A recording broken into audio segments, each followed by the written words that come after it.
Hey guys, this is MinusTheRumors, and welcome back to another stream. Today is September the 12th, and we've got a lot of stuff for you today. So let's go ahead and jump right into it. Ready, guys? Woohoo! Woohoo! So first things first is Nintendo. A bit of Nintendo news has announced Pokemon Go. So that's going to be an upcoming free-to-play game for your mobile device, which is kind of new for them. Niantic will be a part of this. They used to be a part of Google, but they are no longer part of that. So it's going to be Nintendo, it's going to be Niantic, Junichi Masada from Game Freak is going to be a part of it. So this is going to be really interesting, really new, something that I may have to get a new phone for this. In addition, users will be able to play on an optional device called the Pokemon Go Plus. I know, so creative name, adding a plus, but it's like a smartwatch, and it can be worn on the wrist, and you can do actions with it, whatnot. It sounds interesting. I'm interested. I feel like this is going to be obviously huge in Japan, but, you know, they have to move there. And this will be here, clarify. So, it's going to have a lot of things with GPS involved, and you'll be able to do things in certain locations, and it's going to be like you can hold your phone up in front of a landscape, and then you'll see a Pokemon there. So it's going to be really kind of mixing in the, not so much visual reality, but in a sense. Not quite sure what the word for that is, but Kind of like just augmented reality. yeah, augmented reality. It's I'm looking forward to it. I think it's going to have a lot of very interesting things along with it, since there's a former Google company that's going to be part of it. But you can pick this up in the App Store and Google Play in 2016 for a free download. So I'm looking forward to it. Let me know what you're thinking about it. So Yeah, I might even have to look at it. Maybe. Just maybe. Just maybe. Well, I've got some fairly hilarious news that might get me playing Payday II again. It has now been announced that another game, Chivalry Medieval Warfare, they've been doing some kind of collaborations with a couple of different things. They're doing stuff with Rocket League as well. But they have now announced they are putting medieval weapons into Payday 2. And I think the possibilities for this are just insane as far as the hilarity can go. Because Payday 2 has always been, you know, you could play jokingly, but I always played with more of a serious outlook on what would I actually do. So it gives me a whole new way to look at the game, because no, I'm not going to rob a diamond store with a giant longsword. Or a mace, or a crossbow. But it's just, you know, it's another one of those little short stories I like. It's just, I found it very interesting, and I am so looking forward to what you're going to be able to do with this. It's going to be a $4.99 DLC. It's also going to come with masks, other little perks. So it's, I would definitely say keep this one on your radar. And if you're like me and you've kind of burned out on Payday 2, maybe this is an opportunity for you to hop back in and have some gut-busting entertainment. I can say that I bought Payday, played it once, never picked it back up, but this DLC, I might actually have to start playing it. Yeah, it's just, like I said, I'm going to have a lot of fun with this. I've got to work up a crew, start playing this again. I expect a YouTube series. Many Bottle Rocket Gaming people play. Danny, you should join the group there. I think I am joined. I just never frequent that group. Because I'm a bad person. Okay. Same. So, imagine this, guys. We went to Arcadia Con over the summer, right? Mm-hmm. Let's say that we were competing in something there, some kind of tournament. Maybe we were a really awesome competitive gaming team, like Titan or Kingwin. And when we got there, everything just went crazy wrong. Because that is what happened to Gaming Paradise's Counter-Strike and Dota 2 event. And it wasn't just crazy wrong, okay? It was there's a $50,000 prize pool for this, by the way. And all of the people showed up, all the teams showed up, and something very important was missing. Nah. PCs. Someone lost their job. That's funny. There were no PCs. People bought tickets for this, by the way. So there was a slight delay while they figured out where the PCs were. And then the PCs were delivered, and there was something missing. Peripherals? Graphics cards. Oh, God. You know, because, I mean, it's not like you need them for Counter-Strike and Dota 2. Wow. Right. All in all, the tournament was delayed by 10 hours for the PC delay alone. And then they got hit with a bunch of technical issues. Some of the PCs worked. Some of the PCs didn't work. It was kind of like there were connection issues. People started complaining on Twitter. Gaming Paradise released the company that put the Gaming Paradise on, gaming.rs, released a statement that was basically like, guys, we really thought this was going to be awesome, but we just weren't prepared. Obviously. That's Yeah. an understatement. Yeah. It gets worse. So, 3 players from a fan favorite Counter-Strike team got sick at the same time. Several other people got sick. There were issues with the hotels, so some people ended up sleeping on floors. There were some overbooking issues and things like that. And then gaming.rs was apparently supposed to cover the hotel bill. So, but that wasn't communicated well enough. So when players started to leave, they had their passports revoked. Oh my God.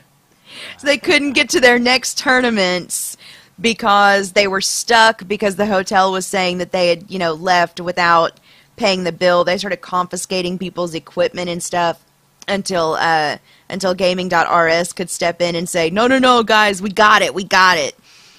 So it was basically like one of probably the most disastrous events in competitive gaming that we've seen in a while. The question now is, who the hell is ever going to go back to a Gaming Paradise event? You can only hope that gaming.rs learned from their experience, which was, wow, what a lesson. That's a big one. Yeah. A big lesson. They tried the best that they could to make it right. They paid for some flights for people who were delayed in getting to their next tournaments in Dubai. I don't know. We'll wait for 2016 and see if there is another Gaming Paradise event and whether or not these teams agree to participate in it. By the way, the Dota 2 part of this tournament was completely canceled due to these issues. Wow. I'm reading some Twitter comments that are alleging no pot was ever sold out either. Yeah. They're not really clear about whether or not the pot was only for Dota 2, and that's why there was no prize money, or whether the pot maybe went to the hotel. Yeah, it's like $50,000 in prize money. Oh, we messed up so bad. Well, we're not gonna give you prize money either. It's But so bad, it's almost comical. Right. It really, you have to imagine that if you were there, you would get to that point of frustration where you literally just, sit on the floor and eat a funnel cake and just let it happen. Just let it happen, because there's nothing you can do at that point. You know what went wrong, though? What? They didn't watch that Shia LaBeouf video first. They did not do it. They didn't just do it. Like, I understand how you can overlook, you know, hotels getting messed up and people getting sick, and then a lot of these things, I can see it happening. I understand these things happening. But when it gets to where are the PCs day of, and graphics cards. There's no graphics How do you cards. overlook that? It's like going to Yeah. a football game and forgetting all the footballs. Right, exactly. I've seen this happen on a much, much smaller scale. I've seen individual streamers show up to places and they're supposed to be doing like a charity event or something, and there's like a PC that doesn't have an operating system on it, you know, or that doesn't have any... I've seen that happen, but I've never seen an event of this size go this wrong. Yeah. Yeah, you don't typically see this with big events. Yeah. Because, I mean, that's what they are. They're big events. They should have had all the funding and all of the capable, knowledgeable people Right. that they needed to make this happen correctly. Right. Like, if I'm running this event, a week before, I want to have eyes on the equipment that needs to be there. You know, like, I want to know where it is. That's the thing I want to know. How many people dropped the ball on this? Because it's like they all had Tourette's. Nobody could grab a hold of the ball. It's like they were playing Rocket League. Where's the ball? Where's the ball? Where are the PCs? I don't know where I am. Yeah, maybe AMD, you know, can help them out and make sure that their PCs have graphics cards in them. No, next they year. should shame them. Next year, yeah, well, yeah, or they could shame them. AMD, by the way, forming a dedicated GPU division. That's nice. Yeah, you think, right? Like, you think it is. I was really, really excited about it when I read the headline. And then I realized that it's not quite what it sounds like. It's still very cool. They're putting together Radeon Technologies Group, and they're focusing on, you know, solidifying their position as a graphics industry leader. But they're focusing a lot on VR and things like that. When I read that they were forming a dedicated GPU division, like, I thought they were going to start cranking out GPUs like NVIDIA does. Yeah. It doesn't, there's no mention of new graphics cards, you know, or plans for them. It's basically, the statement is like, we're going to do really cool stuff, guys. Bye. Seems like everyone's jumping onto the VR augmented reality. Right. So, hopefully, because they are saying it's a dedicated GPU division, we will see some technology advancements in that line of products, and hopefully we will see some faster releases in that line of products, because you know, it's hard to go with AMD when you know that NVIDIA's kind of always 1, 2, 3 steps ahead of them as far as their GPUs go. And I mean, it's not like their Radeon cards are bad or anything. No, they're not.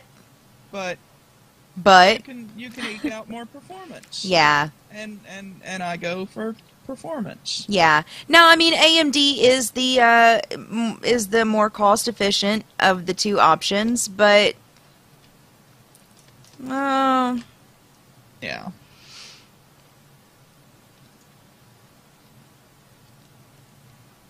I don't know. It'll be interesting to watch. That's the most I can say on yeah. that. But I'm sure it won't be as interesting as what I'm watching right now, which is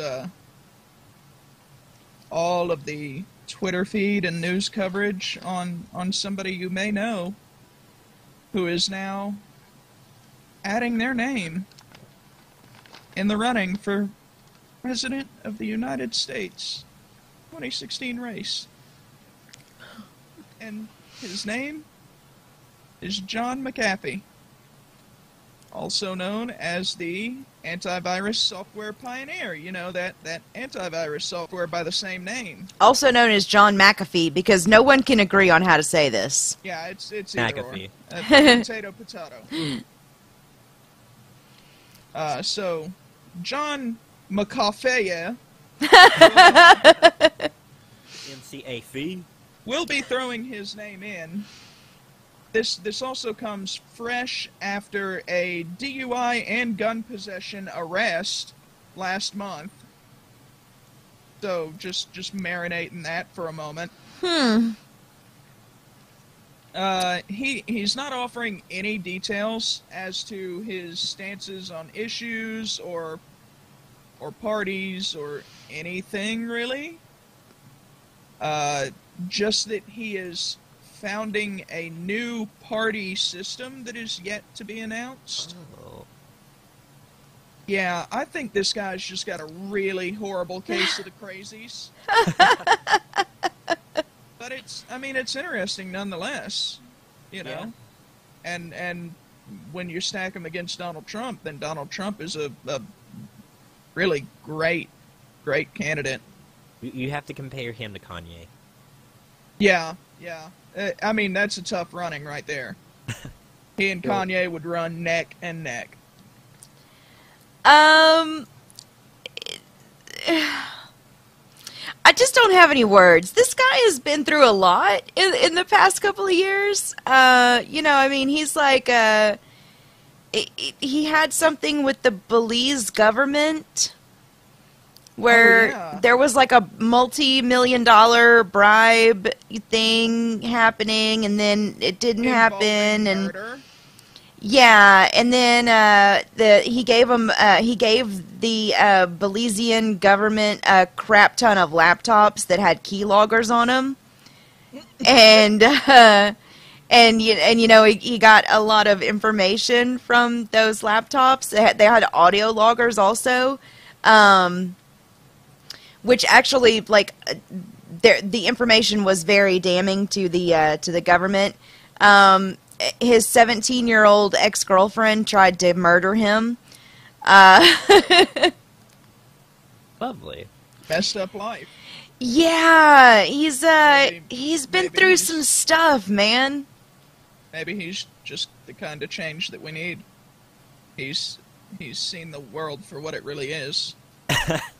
I'm not so sure. He's not the president that we want, but the president that we need. I You start throwing Batman quotes in, and I'm just like, I don't know what to say to I him.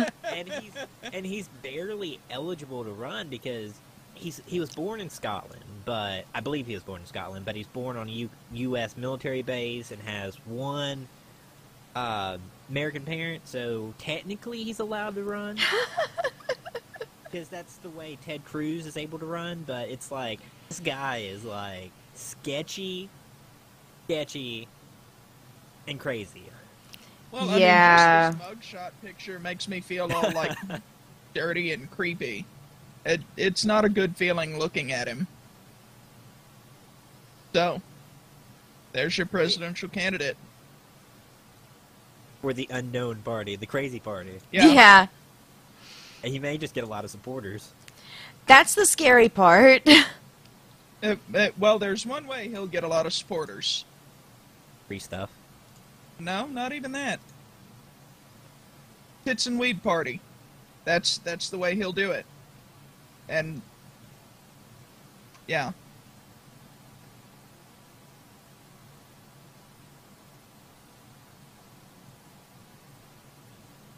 I don't know what to say to that. I'm just gonna let that one go. I'm just gonna sit on the floor, eat a funnel cake, and let that happen. Eddie would love it. He would join. He made. Maybe. Can I get that Batman quote again? Just one more time. He is not the president that we want, but the one we need. And on that note, Doctor Who. Oh, so the Doctor Who Season 9 series season is coming upon us. Next, the first episode will be September 19th, and it shall be called The Magician's Apprentice. So, I'm super freaking excited for this. I don't know what I've done with my life since I finished Season 8. Yeah, that's coming. I And Clara will be back as the assistant. So I am amassing a collection of Doctor Who attire. I'm prepared. we will understand if you're not here for the next stream. But you could have both up at the same time, and we would love you forever. Well, I'm gonna continue watching my classic Doctor Who. Maybe someday I'll get to the new series, but I thoroughly enjoy my Doctor Who classic right now. Still in the 70s, but it's good. But yeah, I've just got a plethora of kind of off-color, strange, and funny news tonight. Coming in again now with more Twitterverse and internet debauchery with an anonymous Oscar winner who is currently taking pictures of movies that DiCaprio has starred in and not won an Oscar for as a taunt. And it brings so many mixed emotions because there's one side of me that knows this is very hilarious. And there's another side of me that's sitting here thinking, how dare you? Why would you do this to this poor man? When will he get his Oscar? He does. Leo Man, he deserves his needs an Oscar. He needs like 40 of them. Really? Yes. The man doesn't play anything that's not an Oscar-winning role anymore. I believe it started, it started with just some random person who photoshopped in an Oscar into a scene of a movie and had, old DiCaprio staring at it. And it was a, funny little internet picture, that's all it was. And it wouldn't have been newsworthy until somebody who actually won an Oscar started setting it in front of TV screens and doing it. Yeah. Then this is, I mean... Matter. It doesn't matter if it's funny, it's still not okay. It's hilarious. It is hilarious. And this doesn't necessarily have to be like an actor or anything. There are all kinds of Oscar categories that are, small. Okay. Some of them are not even televised. By the way, Leo's first nomination for an Oscar was What's Eating Gilbert Grape. That's sad. So long ago! Mm-hmm. And he was not nominated, I don't think, for The Departed, which, my gosh. Yeah, he should have been. He not only should he have been nominated, he should have won. Yeah, now he was nominated for Wolf of Wall Street and Blood Diamond. Yeah. I know those two. I just don't see And The Aviator. Yeah. I don't see how he hasn't won, but one day. To me, the number of nominations is lacking, and the obvious lack of a win is also lacking. That. Yes. Well, we can always hope for The Revenant to get it for him. Yeah. I mean, that director's working so hard. Either way, these are hilarious pictures. I recommend go looking at them, but I want to know who has done this, because you can see by the person holding the Oscar It looks like a white male that's doing. Okay. Crimson is going to profile this now. We got a white male. Now, from the veins in the skin, he looks to be about mid-40s. Hey, it looks late 30s, maybe early 40s. So there we go. They got a nice watch. So. Well, he's an Oscar winner. I mean, he's got a nice watch. So. Someone will figure out who it is. Yeah. The Twitter account, by the way, is I has an Oscar. One of his quotes is one of the Twitter quotes is, "It's real. Stop asking me who I am, please. I'm shy." Wow. Yeah. So I mean, this is legit, and I still maintain it is not okay. It is not okay. It's funny in all the bad ways.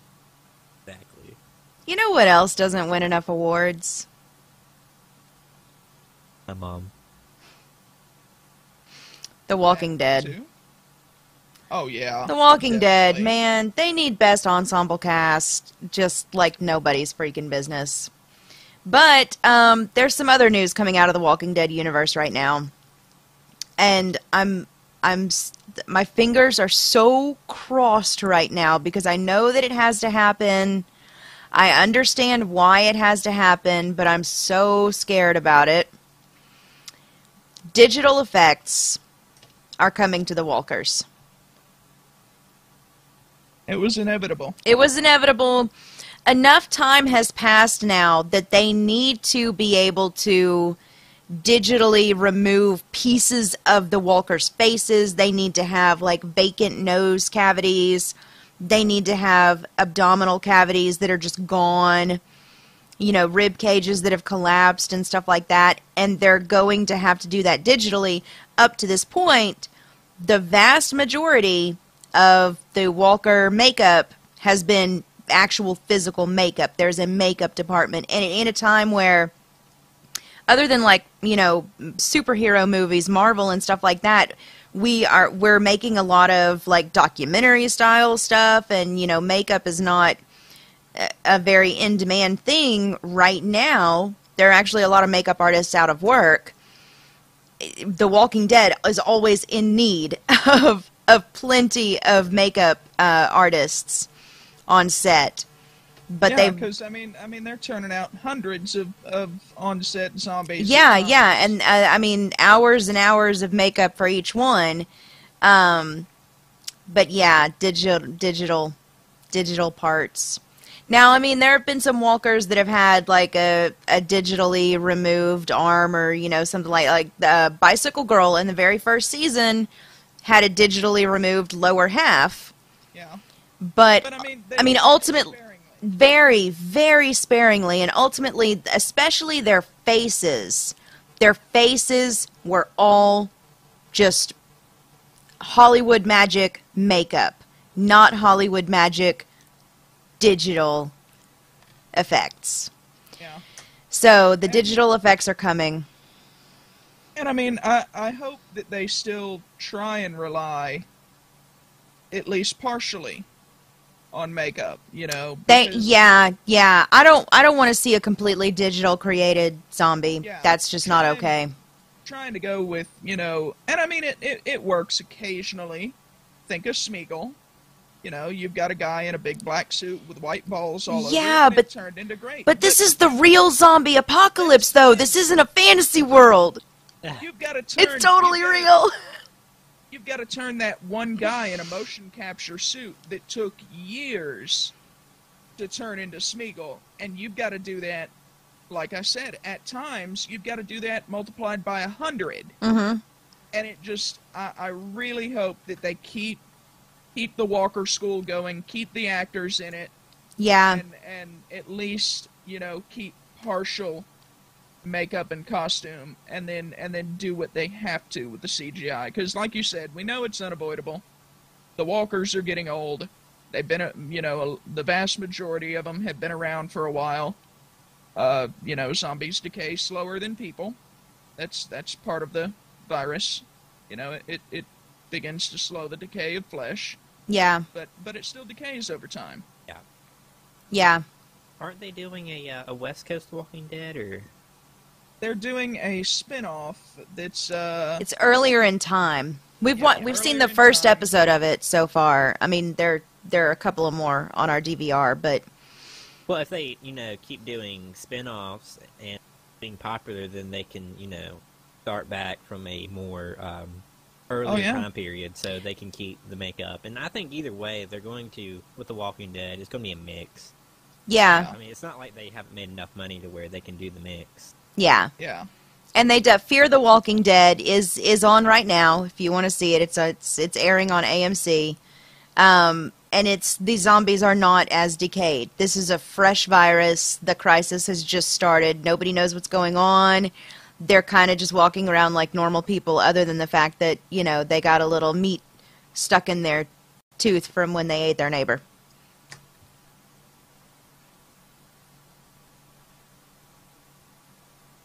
Too far? No. No. I'd actually like to that's see fine. a series that would be like overseas, like seeing how a different culture handled it. Yeah. Yeah. Oh my God, Walking Dead in Japan. They would never know. We would be like 3 years into the apocalypse and they would still never know. They would just be like, why are all of these people in costume? Everybody's always in costume. Does everybody always eat people's faces in Japan? Okay, maybe that's the one part I'm forgetting. Okay. Maybe maybe that would be a skit. Maybe they think it's a skit. I don't know. But I mean, The Walking Dead happens for the most part in the South, so I mean, anywhere in the world is basically screwed. In your state, actually. Yeah. So, I mean, realistically, Georgia and Texas would be just fine in the real apocalypse. 'Cause we've seen so many TV shows about it. It's like everyone's a master. We've all got guns. But I think the only people that would be like perfectly fine is probably the Australians. They'd be like, "We're on the continent. We've all got guns. they're We'll like, be fine." they're like, are you kidding me? Everything on this continent has been trying to kill us since day one. We're still here. Bring it on. But no, I mean, it really is the perfect plan for the apocalypse is kind of what they're doing in The Walking Dead right now, but they're not doing it. They're going to Washington. They're heading north. Yeah. My theory is you head way north, because no matter how slow this zombie meat decays, I can tell you one thing: it'll still freeze. You head somewhere cold enough. You head somewhere where it's icebox cold year-round, meat freezer year-round. Live out your life in peace. Well, what's interesting? Go ahead. And don't be Dirty Harry. Don't load up on all these giant weapons and guns that you've got to pay enormous amounts of money for, and enormous amounts of money for ammunition. No. You need a good little $400 Ruger 1022 and a bunch of Full Metal Jacket 22 ammunition. I really feel like Danny's That's given all. this too much consideration. I think about this every day. Every day, every night. This is what he thinks about before he goes to sleep. Well, what's interesting about that, you could spin it to where, right now they're in the South, so if they head up north, the zombies, the walkers, they're less decayed, because in the winter, they're not going to decay as much. That is true. In order to get to the point that you're talking about, Danny, where they're where they're frozen, you would have to fight your way through the ones that hadn't have their skin melted off of them in the summer. That's why you got nice little cheap 22s with bunches of ammunition. And get a smart car and tape a whole bunch of solar panels to it. Smart car. You'd have to be smart enough to not go through a metropolitan area. There's a lot more in the north.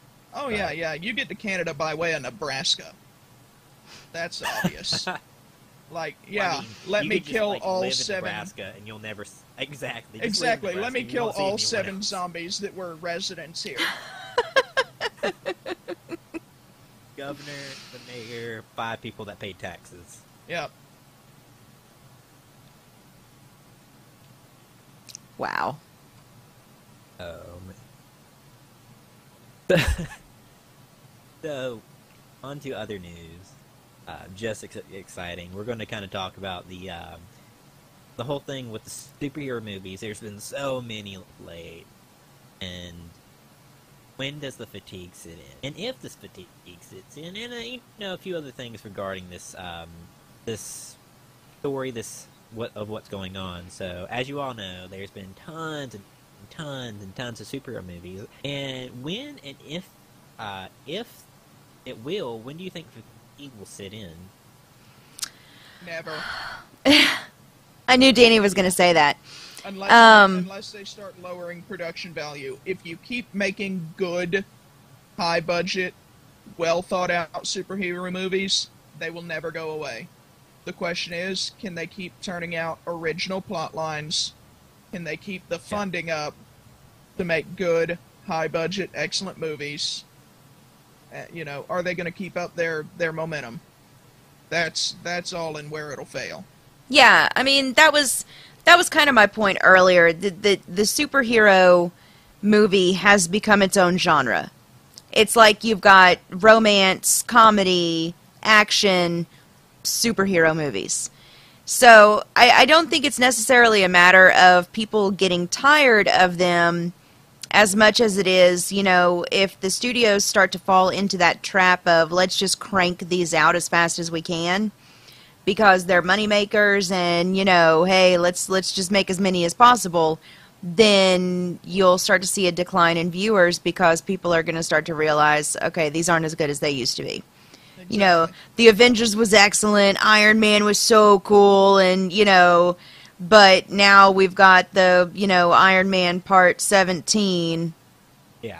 Came out 6 months after Iron Man Part 16, and I'm tired of it. And what's interesting is not only do you've got Marvel, who's been the kingpin of this genre at the moment, they officially gets to throw their biggest movie into the batch. They've already, stepped into this genre, but they're going to hit it hard next year with Dawn of Justice. Mm-hmm. And then you've also got Warner Brothers, which I think is technically kind of not, but Fox Studios is also a part of. So you've got all of a sudden a lot more people stepping in. You've got an incredible amount of movies that's going to come out between now and 2020.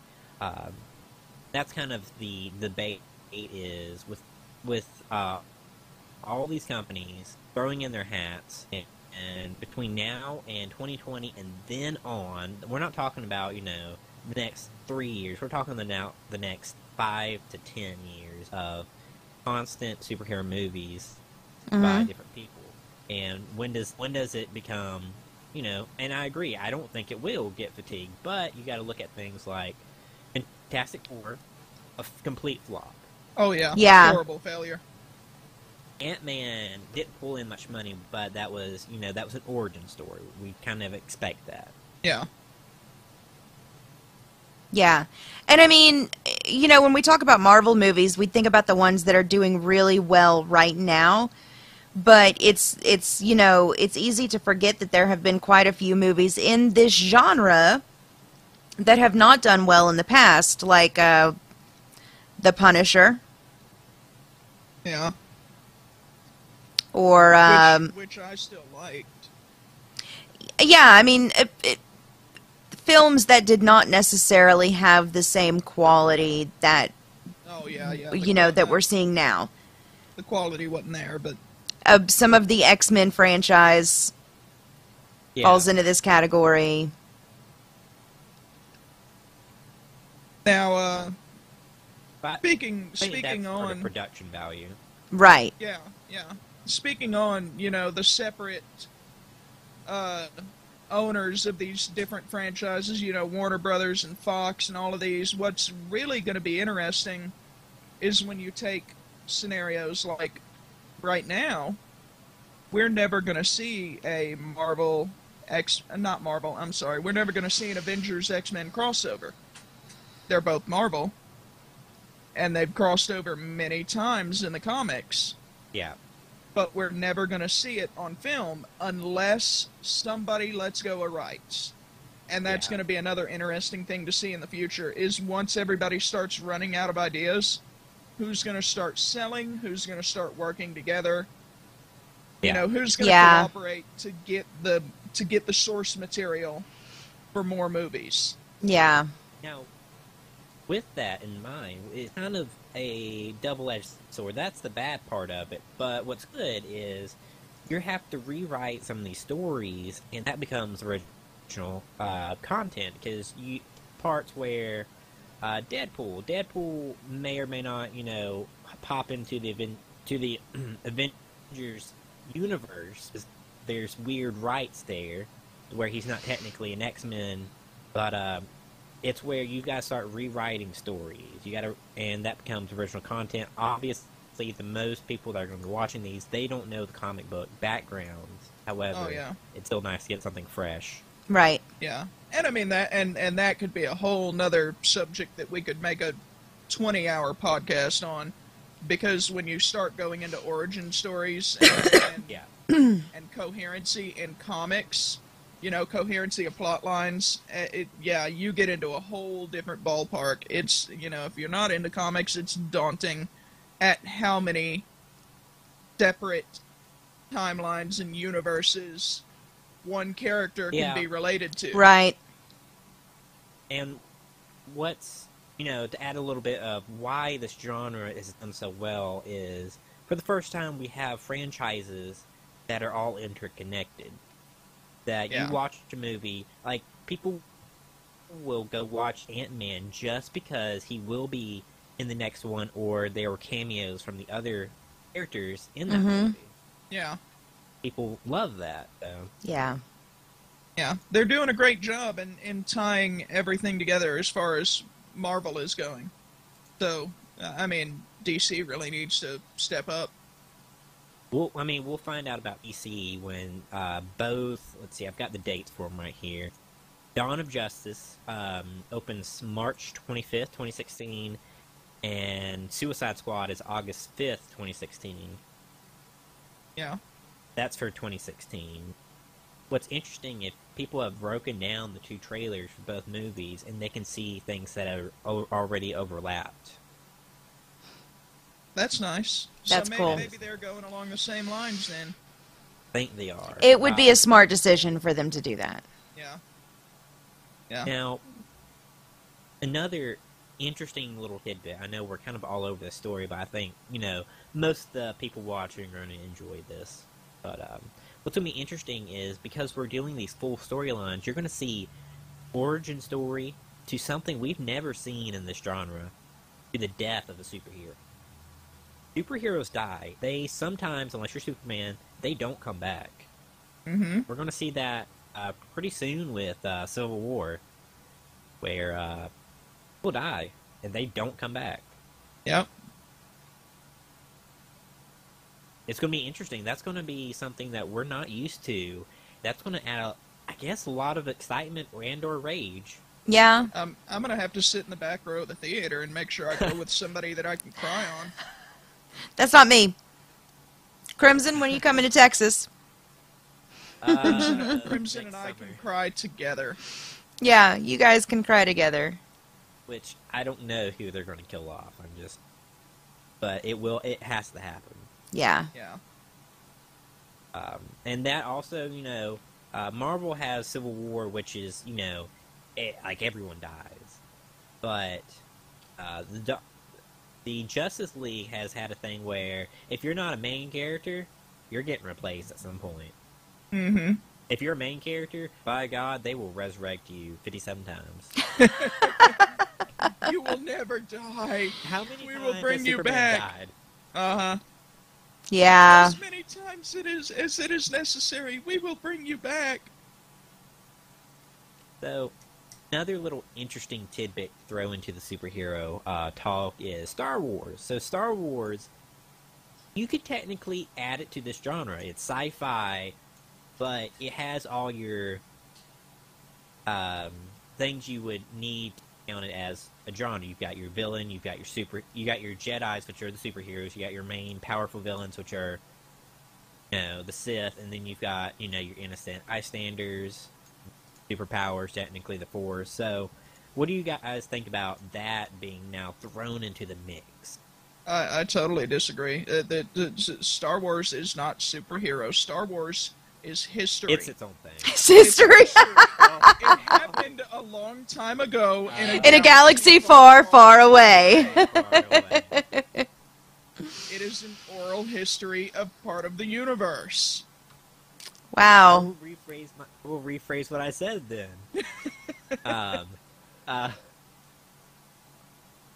For a movie at Star Wars, all the people that watch the superhero movies are going to go watch the Star Wars movie. It's just something we all have in common, something we like. So, how do you think this affects? Do you think this being something fresh, something new, or do you think this is going to add to the, or you think Star Wars might overtake superhero genre and kind of replace it, because they've already started working on the 8th movie? I think they're going to work hand in hand. Yeah, that's a tough call. They're and neither production company is gonna put their main baby in direct competition on opening weekend with something else. You're not gonna see another Star Wars movie with another Avengers movie on the opening weekend. not on opening weekend. No. Yeah. They might overlap by a hair in theaters, but I don't even think they'll overlap by a month of opening day, because that they look into that. They'll probably have, yeah. They'll And probably even have if their they- own month. Yeah. And even if they did, that just means I would stay at the theater longer. I would buy more popcorn and watch more I'd movies. actually have to buy a season pass. That is an amazing idea for movie theaters, by the way. Mm-hmm. I'd ask if I can just put a cot in the boiler room. I don't know why a theater needs a boiler room, but I was like, we live in Texas. There is no boiler room. Okay, in the cooler room. So, to add with this, I mentioned how Fantastic Four was a flop, and I think that was just the studio's fault and other things. However, this summer has been the second highest grossing summer in Hollywood ever, and it's quickly becoming what could possibly be the highest grossing year in Hollywood, because we still have, let's see, Star Wars The Force Awakens, we have Mockingjay Part 2, and we have the new James Bond movie. Now, those are just the big numbers, and then you've always got at least one or two smaller movies that becomes a hit. So this year could easily top Hollywood's biggest grossing year. Yeah. Obviously, Hollywood is doing something right now. Yeah, and it's really amazing because they've been in such a slump for the past several years. Ticket sales have been down. People haven't been going to the theaters as much. So, thanks, Marvel. I think it's Marvel. I really think it's Marvel that has gotten people back into it. Yeah, I mean, it's you don't just have to make a good movie these days to get people to the theater. You have to make a good movie that people can't wait to see. Because it's not just you don't have to drive to Blockbuster anymore to get this stuff. You watch it on Netflix. You watch it on your cable's on-demand channel. It's so easy to get entertainment right at home. Yeah. That, like a little bit of a wait, or to, get it illegally by some means, which I do not recommend kids at home. But, these studios have to release things that people say, oh my God, I have to see that when it comes out. And I have to see it on a screen that's huge. Yeah. And I want to have salt and butter covered corn in my lap. Yes, and we have to give credit where credit is due. It is not only Marvel Studios that have pumped out movies to increase moviegoers. Pixar has done an incredible job at shoveling out these movies that... You got to get the kids addicted early. Frozen. Yeah, you got to get the kids addicted early. And who expected Frozen to be huge, and now it's like it has taken over the world. Yes. And Dear God. The newest movie, which is Minions and what it's called, the one about motions. Oh yeah, the emotion one. Yeah, they're making. Oh yeah, I can't remember what it's called either. That's what they're doing. These are little child. Yes, Inside Out. Now, I mean, I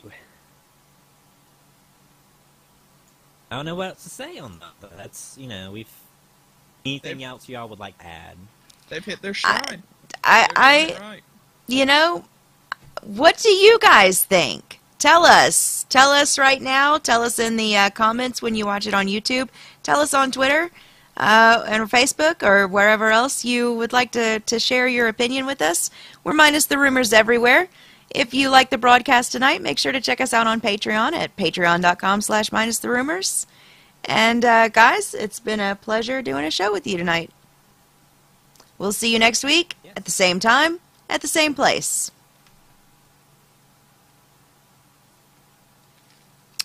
Bye!